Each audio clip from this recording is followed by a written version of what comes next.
Jailer book जो परम पूज्य आचार्य भगवान श्री अभय शेखर माय साहब ने लिखी है, उसके अंदर उन्होंने फरमाया है कि एक व्यक्ति को कुछ साल की सज़ा हुई और वो कैदी के तौर पर एक जेल में रह रहा था। अभी वो जेल को संभालने वाला एक जेलर वहाँ पे था। वो जैसा बोलता वैसा ही वो कैदी फुल डे करता। अगर वो जेलर बोले कि अभी उठ तो वो कैदी उठेगा, अगर जेलर बोले बैठ तो वो बैठेगा। फुल डे उसको जितना भी काम करवाना होता सब कुछ वो कराता।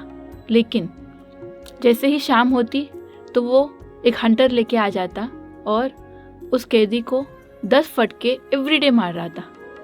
अगर कोई व्यक्ति इस सीन को देखे तो क्या सोचेगा कि यार ये तो फुल डे जैसा जेलर बोलता है वैसे ही करता है।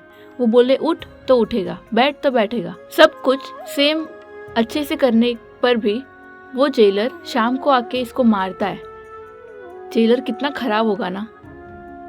लेकिन अगर हम इसी सीन को थोड़ा जूम आउट करके देखें और थोड़ी अपनी दृष्टि को वाइड करें तो हमें समझ में आएगा कि जेलर की गलती नहीं है, क्योंकि जेलर के ऊपर जो जज था, जज ने सज़ा सुनाई थी कि इस व्यक्ति को कुछ साल की सज़ा प्लस एवरीडे 10 फटके मारने हैं। अभी गलती उस जेलर की नहीं लग रही ना, अभी हमें लगेगा कि जज की गलती है, क्योंकि जज के कारण ही तो इतनी वेदना मिल रही है। अभी हम एंगल को और थोड़ा वाइड करते हैं और थोड़ा जूम आउट करते हैं तो क्लियर होगा कि इस व्यक्ति ने, इस कैदी ने कुछ ना कुछ तो गड़बड़ की थी, कुछ ना कुछ तो क्राइम किया था, उसी कारण से इसे ये सज़ा मिली है।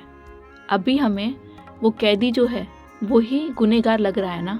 भगवान महावीर स्वामी, उनकी ज़िंदगी देखते हैं। उनके 27वें भव में, तीर्थंकर वाले भव में, उनके कान में खीले ठोकी गई। अगर कोई व्यक्ति इस दृश्य को देखे कि भगवान तो चुपचाप जंगल में काउसक में खड़े हैं, ना किसी को बुला रहे हैं ना किसी को कुछ कर रहे हैं, लेकिन फिर भी निर्दोष भगवान के कान में कोई व्यक्ति आकर खिल्ले क्यों ठोक रहा है, तब हमें वो ग्वाला जो है वो हमें दोषी लगेगा ना। अगर हम उस एंगल को थोड़ा वाइड करें, थोड़ा जूम आउट करें और उनका 18वां भव त्रिपृष्ठ वासुदेव का देखें तो हमें पता चलेगा कि भगवान ने सिर्फ थोड़े से म्यूज़िक के लिए, सिर्फ थोड़ी सी नींद खराब होने के कारण से एक व्यक्ति के कान में गरम गरम सीसी डाल दी। कितने क्रूर थे वो। अभी जब हम 27वें भव देखेंगे ना तब हमें लगेगा कि भगवान के साथ तो न्याय ही हुआ, कर्मसत्ता तो न्याय ही करती है। ये तो हुए दूसरों के एग्जाम्पल्स। जब कभी भी कोई भी घटना दूसरों के ज़िंदगी में घटती है तब हम इजीली एक्सेप्ट कर लेते हैं कि ये तो इसी ने गलती की होगी, इसीलिए इसको ये भुगतना पड़ रहा है। लेकिन जब ये हमारे साथ घटता है तब हम इजीली एक्सेप्ट नहीं कर पाते कि ज़रूर मैंने ही कुछ ना कुछ गलती की होगी जिसकी सज़ा अभी मैं भुगत रही हूँ। जैसे अगर हम चुपचाप बैठे हैं और कोई आके हमें सीधा थप्पड़ मार के चला जाए, कोई आके गाली दे के चला जाए, तब हमें कितना गुस्सा आता है ना कि यार मैंने तो कुछ किया ही नहीं, लेकिन फिर भी वो व्यक्ति आके मुझे 2 सुना के गया, तो वो व्यक्ति मुझे 2 गाली दे के गया।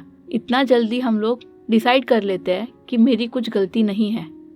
लेकिन थोड़ा सा अगर एंगल वाइड करें, थोड़ा सा अगर जूम आउट करें तो ज़रूर पता चलेगा कि प्रीवियस के भवों में हमने भी कुछ ना कुछ तो किया होगा ना। इसका मेन कारण ऐसा है कि हमारा ईगो हमें कभी बोलने ही नहीं देता, हमें कभी एक्सेप्ट करने ही नहीं देता कि मैं भी कोई गलती कर सकती हूँ।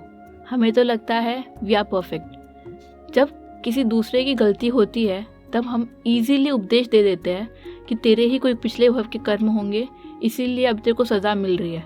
लेकिन जब वो हमारे साथ घटे तब हम एक्सेप्टेंस में नहीं ला सकते। चंड कौशिक हम सब जानते ही है, सबसे बेस्ट एग्जाम्पल इस चीज़ के लिए। चंड कौशिक ने अपने पूर्व के भवों में जब वो तापस मुनि बने हुए थे, तब जब उन्हीं के पैर से एक मेंढक मर गया था और साथ में रहे हुए बाल मुनि ने उनको सिर्फ थोड़ा सा आग्रह पूर्वक कहा आपको आलोचना करनी चाहिए, कितना गुस्सा आ गया था कि मैं कर लूँगा।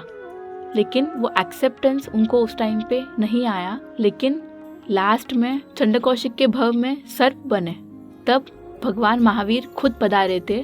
उन्होंने उपदेश दिया बुझ चंड कौशिक, और वो एकदम शांत हो गए एंड एक्सेप्टेंस फट से आ गया कि मैंने ही इतने सालों से, इतने भवों से इतना क्रोध किया है, उसी का परिणाम स्वरूप मैं आज सर्प बना हूँ। अभी मुझे क्रोध नहीं करना, अभी मुझे क्षमा रखनी है। और उस सर्प ने, चंड कौशिक सर्प ने अपने सर को बिल में डाल दिया एंड समाधि मृत्यु पाकर देवलोक में गए।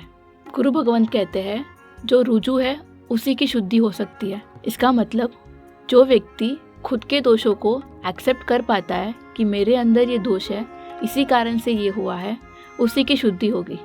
जैसे जब तक मैं एक्सेप्ट ही ना करूँ ये कपड़ा मैला है, तब तक मैं उसको साफ करने में मेहनत नहीं करने वाली। लेकिन जब मैं एक्सेप्ट करूँ कि हाँ ये कपड़ा मैला है, इसको साफ करने की ज़रूरत है, तभी मैं उसके ऊपर मेहनत करके साबुन घिसकर उसे मैं साफ करूँगी।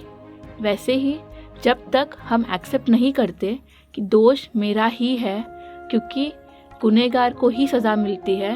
ABCD मूवी में गाना आता है कि बेगुनाह सहता मैं रहा, लेकिन अगर गौर से देखें तो कड़वी वास्तविकता तो यही है कि गुनाह के बगैर किसी को सज़ा नहीं मिल सकती, और अगर सज़ा मिल रही है तो हमने गुनाह तो किया ही होगा।